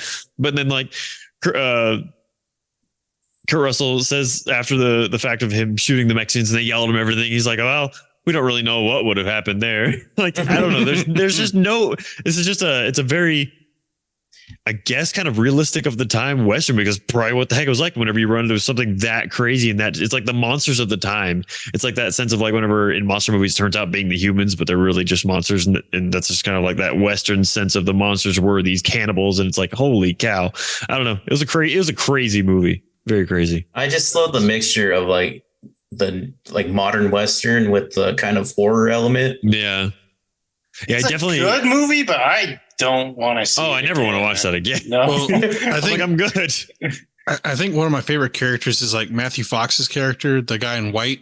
Mhm. Yeah, he's so cool. He's a very matter of fact person. And this was like way back when I was watching a Red Letter Media, and he has one of the best lines in the whole movie is when he's saying like, oh yeah, I've killed like, you know, so and so many Indians. And he's like, well, I won't be bragging about that. It's like, it's not a brag. It's just a fact. I'm like, that's a great line. It's like, it's almost, I got sad though that he didn't get, like, he got hit with the freaking bone tomahawk, I guess what it is, before he got to blow him up or anything. Yeah. He'd get to take more out, but, and I love that. I love the idea of them because like they get to finally get to run the cage. Like, how many are there? And like 13. And so, you know, like 13 doesn't sound like that much, but 13's a lot with what you're dealing with. It's just like that simple fear of just like, all of these are freaking hard to find. And I liked, it was disgusting as heck, but how he used the throat whistle, whatever, to lure him out and everything. But I was like, don't wash that off or something. He didn't even try to wash it off. It's gross. But very, very creative movie, very interesting movie, but enjoyed it. Then taking an absolute 180 turn in the furthest direction of movies, we had Ben and Johnny over to watch Marcel the Shell with Shoes On. Holy cow, this movie is delightful. I like, we all talked about it beforehand. We were like, well, what do we want to watch? We're like, well, there's this movie. I think Ben brought it up. He was like, well, what about Marcel the Shell with Shoes On? I was like, I've heard that's amazing, but I don't know anything about it. And Johnny was like, what is that? And then showed him a picture. He was like, oh yeah, I heard about that, but no one had seen it. So we're like, all right, that's what we're watching. And like all of us enjoyed it, but I think Ben enjoyed it a little too much. Like he was like on his, well, they also had their baby over, so he was on his feet with the baby. Like, this was amazing. And like Ben never puts anything on Instagram. On his Instagram story, he has that with 5 stars above it. Ben freaking loved this movie. That is a movie he would love, man. It is, but it's such it's a well done premise. Apart from the fact of, I don't know where you get the idea of having a shell with an eyeball and shoes, but it's a well done premise of doing like the documentary. And like, do you guys know who does the voice? Yeah. Slate. The freaking Money Please from Yes. Parks and Rec. I was like, I looked it up afterwards. I was like, what the heck? You need to watch the YouTube videos that they That's did it. Yeah, first. I knew it was based off of that, but I thought it was only one actually. But yeah, I don't know. This movie, I did not expect to laugh as hard as I did, especially in the beginning of this movie when he's just kind of going through his daily routine and just talking to the camera like, what's so funny? You're just like, what the? I don't know. It's a very charming movie. It has its sad moments and everything, and then kind of the stressful moments of whenever things are getting out of control, people coming to their house, everything. It's just that kind of like the small thing being in the big world and it getting bigger and bigger. And I love that. I love the scene whenever they go up on top of the high part, the mountain, if you want to call it, in the middle of town. He's like, oh, I didn't expect this. Like, Is this it? He's like, no, this is just one part of a big city of many big cities. Just like, oh, and he just has a heavy moment of realizing how small he is in the world. And I don't know, it's a feel good movie. It has sad points, but it's like adorable movie. It's just enjoy the simple things. It's like the tagline for this movie. Just the daily things, surfing or ice skating on the table. I don't know. This movie was delightful. I loved it. Fantastic movie. Anyway, I've gone on way too long. That's the end of my watch list. We'll throw it to go ahead, Thomas, and do your watch list.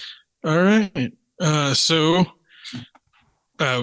Blue Eye was going to be on my watch list and then turned to the project. So one off of it. So going off of Brendan Fraser, I watched his first like real big movie was School Ties. Kind of an interesting movie. It's about a teenager in the 1950s who's Jewish, and he gets basically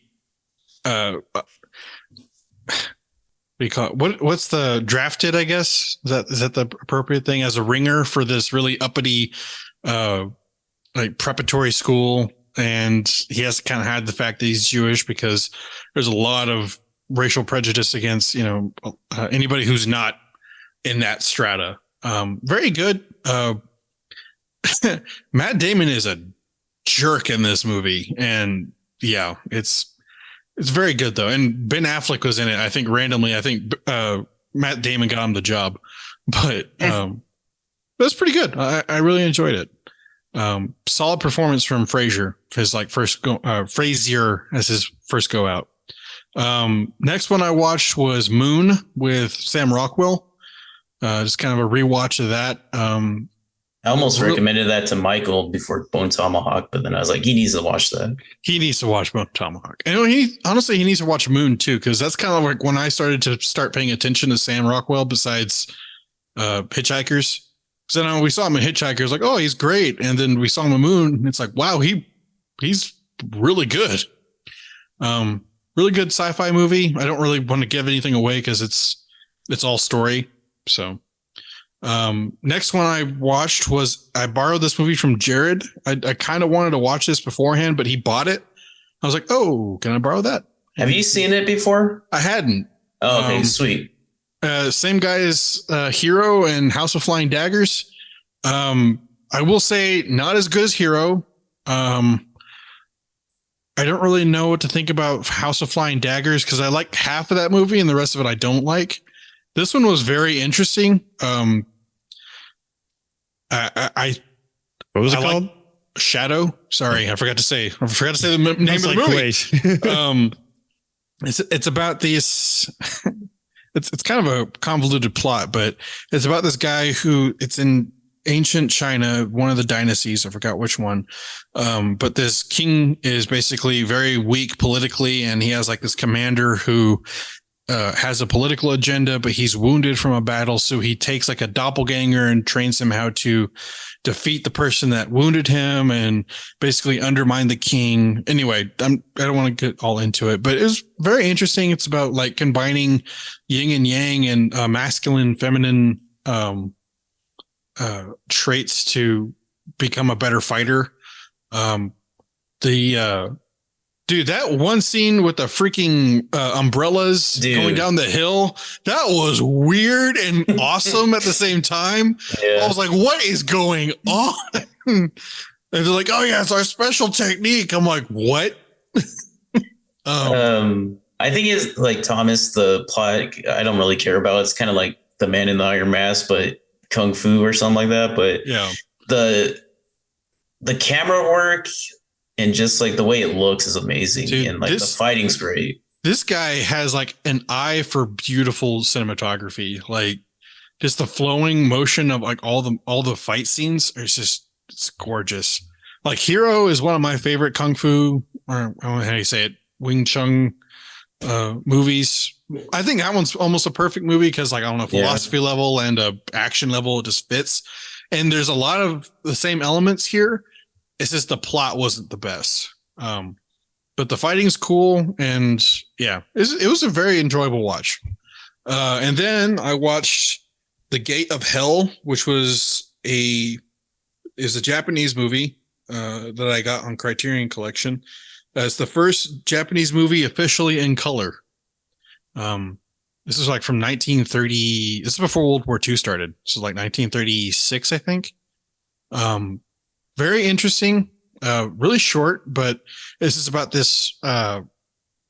It's during one of the rebellions from the Edo period, and basically this one guy is in charge of protecting this one woman that's a lot of doppelgangers, and anyway, as like the empress, and he becomes obsessed with her, and she's already married, and so it's a very interesting movie. Won the Academy Award for Best Costume and Best Foreign Film, which I think is kind of interesting. Really pretty movie as well. It really did show the full effect of color when they had the opportunity. Also really bloody, by the way, which you don't really see a lot of that in like 1930s and like older movies, but it was good. I watched Until the Wheels Fall Off, the Tony Hawk documentary, and that was amazing. Man, something I can say about Tony Hawk is like, he's not a perfect guy, and this really did highlight a lot of his flaws. But something I really got in from the movie is that he is a very, very genuine person, in what he does. Fantastic documentary, though. I was very, very pleased with how good that was. And then I got to go see The Wrath of Khan, hosted by William Shatner. And it was awesome. It was amazing. It was hilarious. That dude is 91 years old and is spry as all get out. The dude had so much energy. He was like walking up and down the stage. He was jumping up and down. He was great. And it was all like Q&A and stuff. And one of the best answers he had, someone asked him, it was like, boxers or briefs? He's like, depends. So I was like, wow, that's a really good response. But he would have like all these like weird stories about, I was like, hey, so what did you think about like shooting, one of the Star Treks? He's like, well, let me tell you the story about when I was a NASCAR driver, and what about NASCAR, and like the whole thing, and like this massive like 15-minute story, and it led all the way back into the question. It was very well done. He's a incredible entertainer. He's funny. Really wish we could see. I could have saw more of him instead of just I mean, I love Wrath of Khan. I love that movie so much, but seeing him doing that, and I went to go see this with my mother, who's also a massive Trekkie fan. So am I. It's like, yeah, we would have wanted to see Leonard Nimoy because that's my personal favorite actor from Star Trek. But one of the things that we brought him was like, there aren't that many left. There's like him and Takei. So that's an experience to go see him as an original Trekkie live. Like, how many opportunities are we going to get that? Because he's 91. Like, that's insane. He also talked about going into space, which is also awesome. And the spoken word poetry he did with Henry Rollins, I was like, that's so cool. So, because Henry Rollins is a personal hero of mine, I think with Jared too. But yeah, it was great. And then for the Treadmill Tales, for some reason, I don't know who brought it up, but something about John Wick. I don't remember. The fact that Alex hasn't seen 3. Oh, okay. Anyway, that for some reason just kind of like, you know what? It's been a while since I've seen those movies. So I watched 1 through 3, and I think the second one is my favorite, to be honest. I think the fight scenes are a little better than most of the other ones. The 3 has some really good ones. I'm not going to lie. What's funny is that the first one, I remember when we first watched that was like, we thought that was like the most action a movie scene could ever get. And then we watched the second one. We're like, holy crap, this is even more so. And then the third one's like, oh my God, what are they going to think of next? And so I'm really excited for the fourth one. That's going to be awesome. So yeah. Yeah, that's about it. Okay. Who's next? Jared. Okay. So I said I was going to watch more documentaries, so I watched that documentary, Fire of Love, which we watched the trailer for not too long ago. At first I was like, I don't know if this is going to get my attention. Basically what it's about is two people that were obsessed with volcanoes, like before they met. And then that's actually what brought them together when they were in college. Their love of volcanoes and studying them and being like in them. They wanted to be like as close as possible at all times. And even like when they got married, the husband was like, no kids, it's all about volcanoes. And they're like, yes. But they were just obsessed, and they were like one of the biggest like contributors to like the whole study of volcanoes and like seismic activity, and like when this, like how we could predict when an eruption would happen and how big it would be, because it would be very like, they would think it was like going to be a small one, and it just killed like 30,000 people. So they really helped in kind of just preparing people for like when it's going to happen and how big it's going to be. And it was a pretty good documentary. A lot of amazing shots. Like, I don't know how they got those shots, especially back then, like back in the 60s and whatever. But there were some fantastic shots. The only gripe I had with it was the narrator was a little quiet. Like, she whispered as she narrated, and I was like, what? Huh? But it was a great film. Definitely surprised me. So the next movie I want to talk about is one that Thomas watched with me called Skinamarink. Oh crap! I forgot to do that one. But crap. Before he asked me to go see it, a bunch of YouTubers I like got to see it because there was a leak for this film. Like, it got leaked onto the internet and people got to see it, and there was nothing but hype for this. They're like, this is the greatest horror film in a while. And so I was super hyped when Thomas said, hey, it's showing and you want to go see it. So we saw this film, and it's very based in analog horror. This is basically like a YouTube video, but a movie that got made. But it's about analog horror. So everything's like VHS and the audio is kind of older quality. And a lot of the movie is just still shots. It's just shots of like a door frame, like a hallway, a bedroom, stuff like that.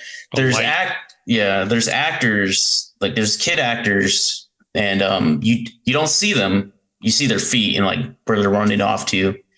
And there's adults, but again, you see like the back of them. You never get a close up on these actors or see their faces.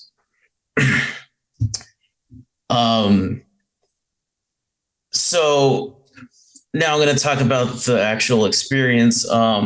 This movie, well, real fast, this movie was creepy. I did generally get creeped out a lot, and it was for the budget. Like, this had a tiny budget. It was made great. I couldn't believe, like, I watched Stuckman's video about that.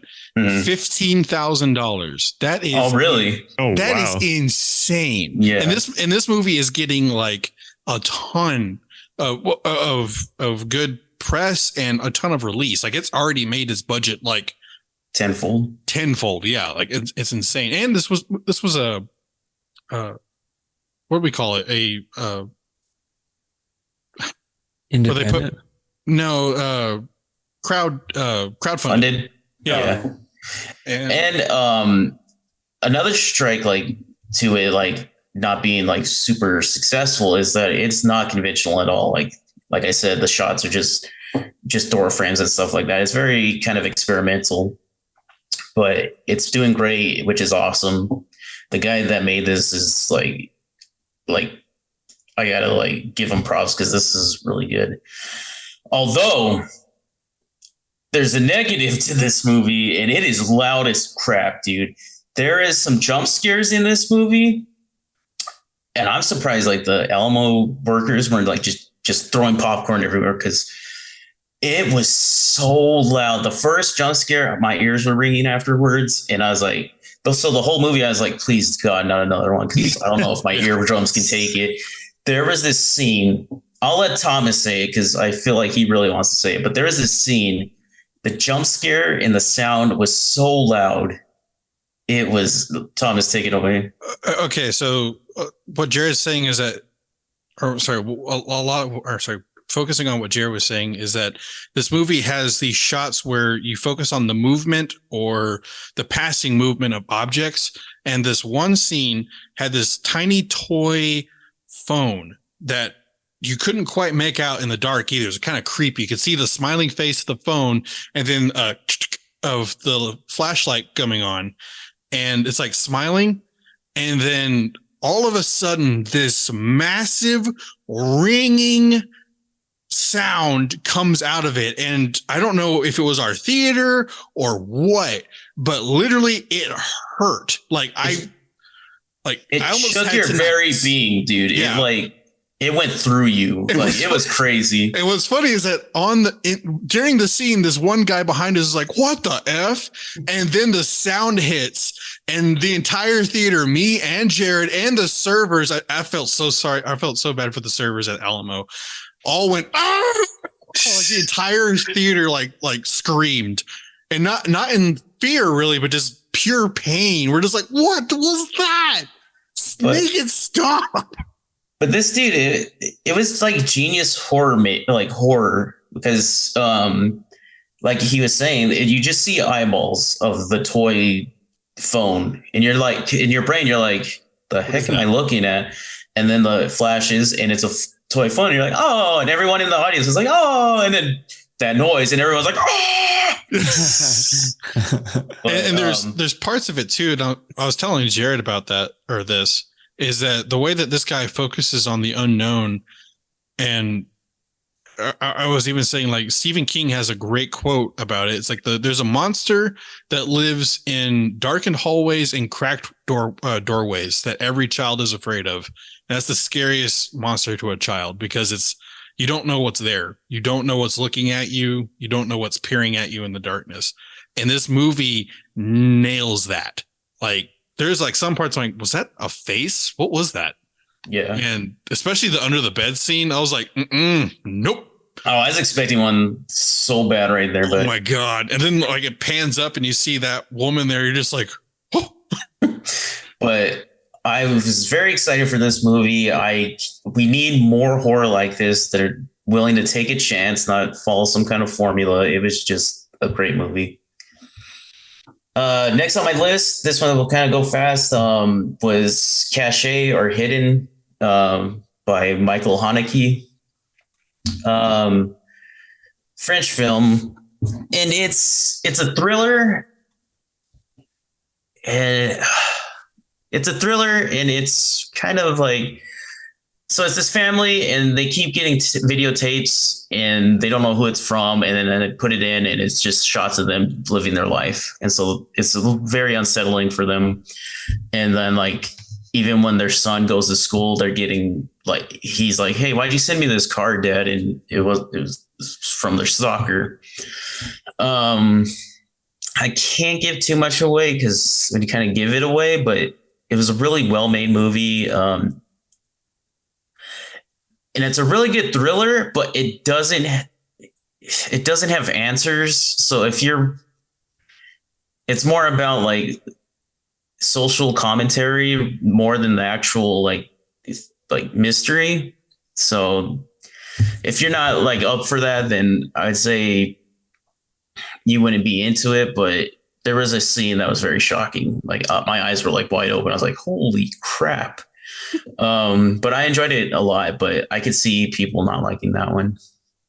And the last one I want to talk about is On the Silver Globe, which was directed by the same guy who directed Possession. Oh, this is based off a trilogy of books called the Lunar Trilogy, which only recently got an English translation. But the making of this film is super interesting. It's only like a fifth of it is out, like destroyed and can't be recovered. So there's some scenes spliced in where it's just like kind of telling you the story, and it's just shots of like people going down the street and stuff like that, but it has to like tell you the story. This is a weird movie, man. This is very out there. But it's basically about is these astronauts that they fly to the moon because they're getting persecuted on Earth, so they're trying to get away from that. And then they kind of start their own civilization because they get stuck there. And through like they start their own civilization, and this spans through that up into like generations later of like their descendants and stuff like that. But the whole movie is just dialogue. The dialogue is just like almost poetry. So it's hard to follow. Like I even had to watch a video. Like it's not often that I can't pick up on things, but this one was really kind of hard to follow, and I had to watch some videos. And I picked up on the main theme, but there was some stuff that I needed like clarification on. It's a really ambitious movie for the time and like the director and like what his budget was. Like this was like it feels like Dune. Like it feels like like what they wanted to do with Dune, because it's a whole trilogy based on a whole trilogy. And it feels like there was like just history of this tribe that gets started from these astronauts. But yeah, it's a really out there movie. It's really I would recommend just watching a video about like the making of it and like how it came into being. Where did you watch it on? Internet Archive. Okay. They curate a bunch of like media, like movies, video games, and stuff like that. And I think the director, his like great uncle, wrote the trilogy. That's why he wanted to make it. It was a passion project for him. But it's not for everyone. It's hard to follow, but I'm glad I watched it. And there's some striking visuals in there too, but I'm glad I watched it. And that's all I watched. So if you want to say what you said or saw, Joseph.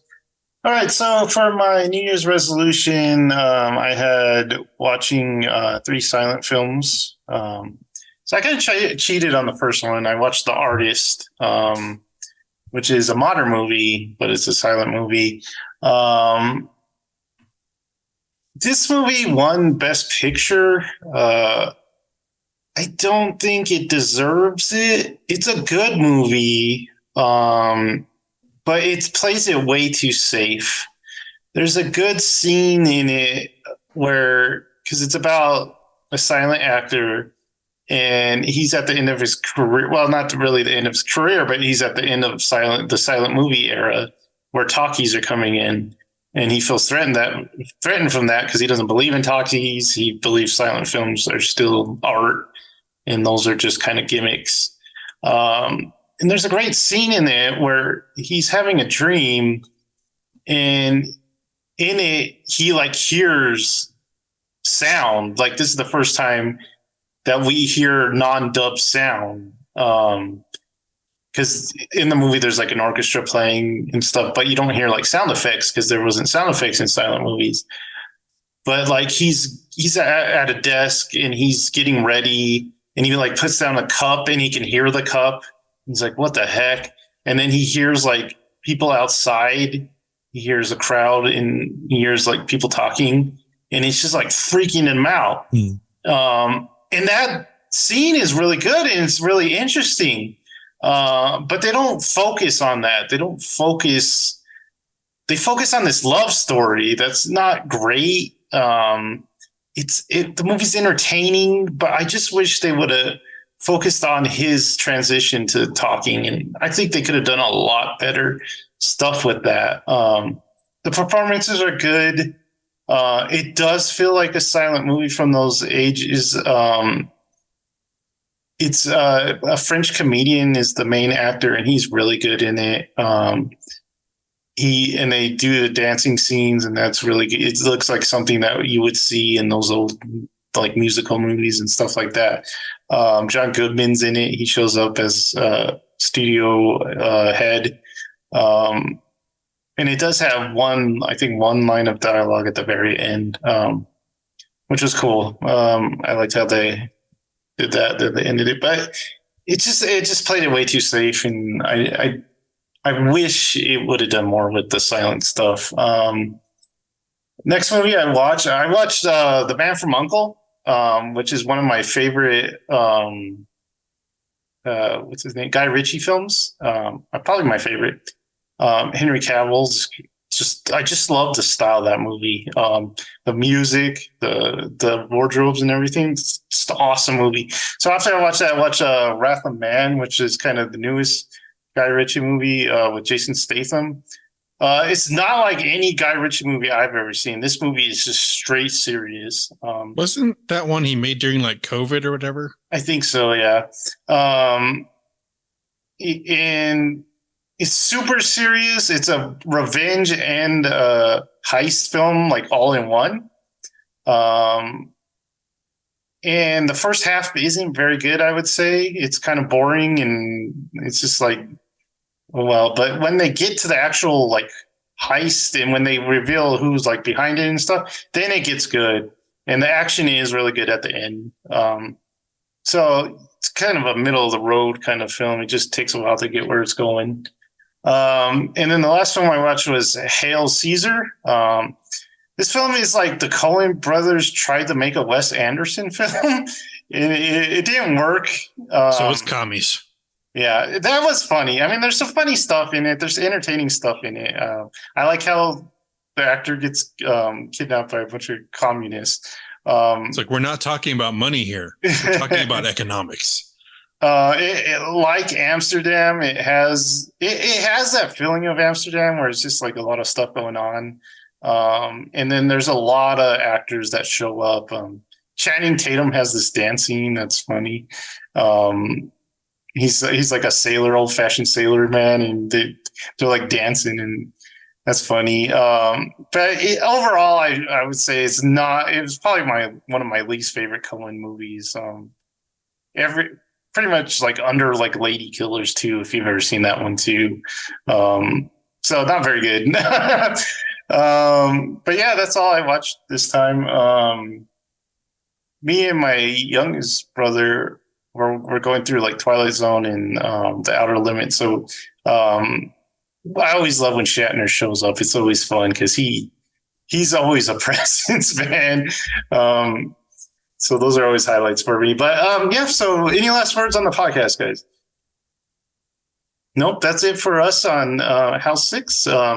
Like I said, subscribe to us at That's Good Stuff, our YouTube channel, so you can get even more good stuff.